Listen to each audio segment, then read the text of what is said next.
The ship had been orbiting a small, lonely planet for nearly 2 weeks. The crew had been anxious, especially the humans, who had never encountered a species like the one they'd been sent to investigate. They weren't sure if their fears were justified, but the mission was important, and they couldn't afford hesitation. Captain Lila Gray stood at the front of the command deck, gazing out the window at the reddish horizon of the planet below. It was a barren world, dotted with jagged mountains and vast deserts, but it held secrets buried deep within the rock. Secrets that could change the course of humanity's future. "We're about to make first contact," Lila said, turning to her crew. Her voice was steady, but even she couldn't hide the flicker of uncertainty in her eyes. This mission had never been supposed to happen.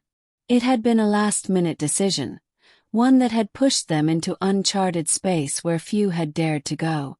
Her first officer, Lieutenant Harris, spoke up, his tone cool and professional. "Sensors are picking up an unusual energy source coming from the planet's surface. The signals are almost like they're deliberately trying to communicate." Lila nodded, her fingers tapping lightly on the edge of the console. "Prepare the shuttle. I'll take a team down to investigate. Harris, you're with me. Bring anyone else you think might be useful, but keep it small. We don't want to intimidate them." As the crew scrambled to carry out the orders, Lila's mind raced. The alien species they were seeking out had never been fully identified. They'd only been detected through strange signals that occasionally disrupted deep space communications. Some had speculated that they were a peaceful race, others feared the worst. But there was only one way to find out for sure. The shuttle ride down to the surface was uneventful, save for the silent tension in the cabin. Lila could feel the weight of her crew's unease. They had trained for encounters like this, but nothing truly prepared anyone for the unknown.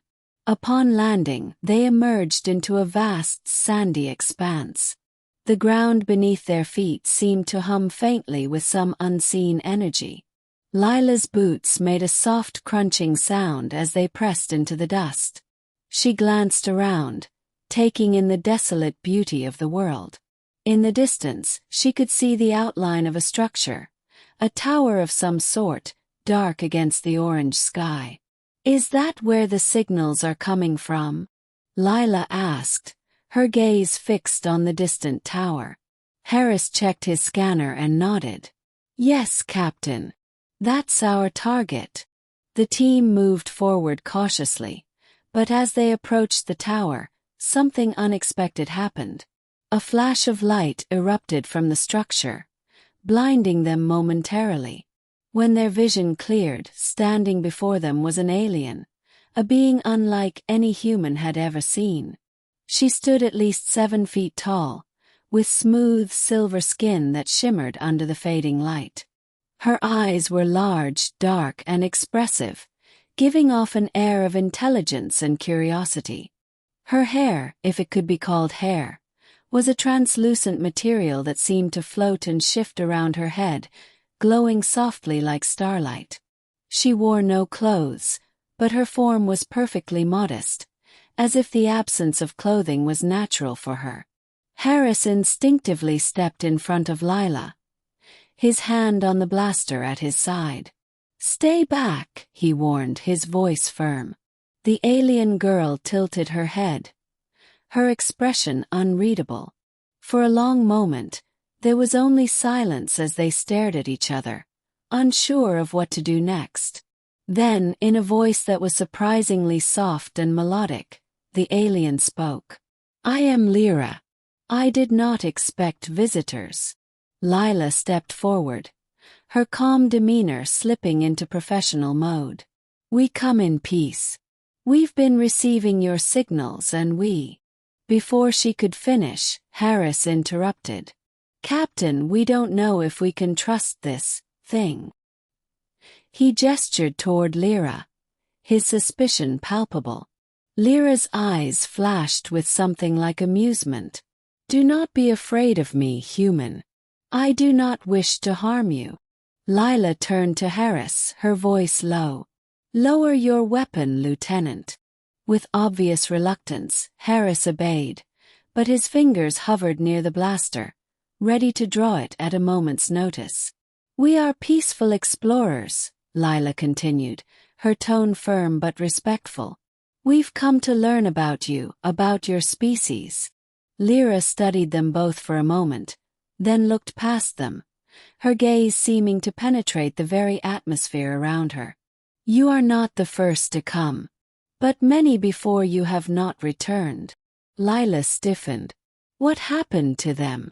They did not understand. They did not listen, Lyra said.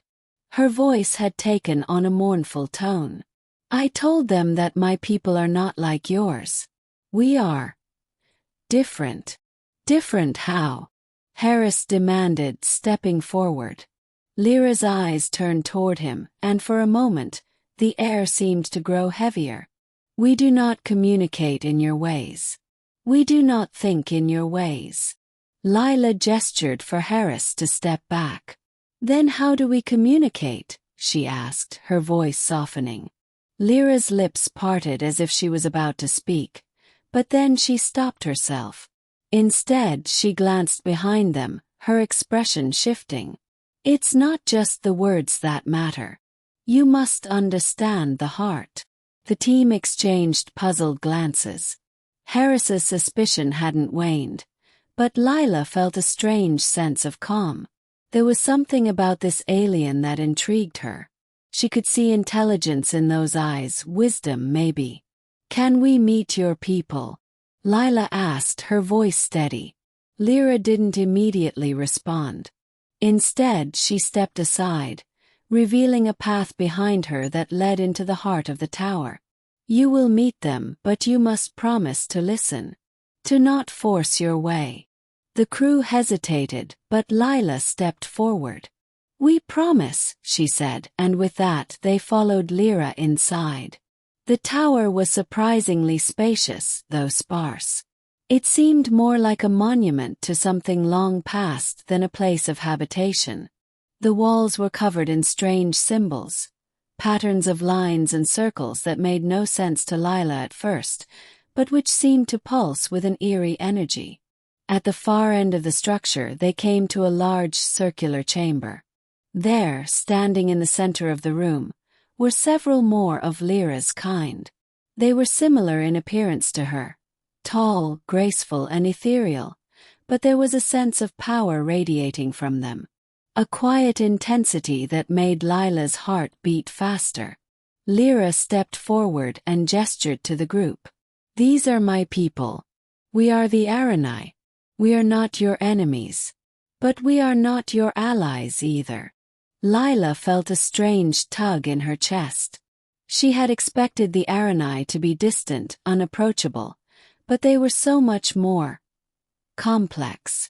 It wasn't fear that she felt, but something akin to awe. We understand that you have come to learn, one of the Aranai said, its voice a harmonic blend of sound and vibration. But you must understand, our way of life is not yours to take. Lila nodded slowly. We're not here to take anything. We just want to understand. One of the Aranai, much older than the others, stepped forward. There is much you cannot understand. But you will try, and that is what counts. The conversation continued for hours. The Aranai spoke of their history, their culture, their hopes, and their fears. They spoke in riddles at times, but Lila and her crew began to understand the nature of their message. The Aranai had been around for eons, and they had seen civilizations rise and fall.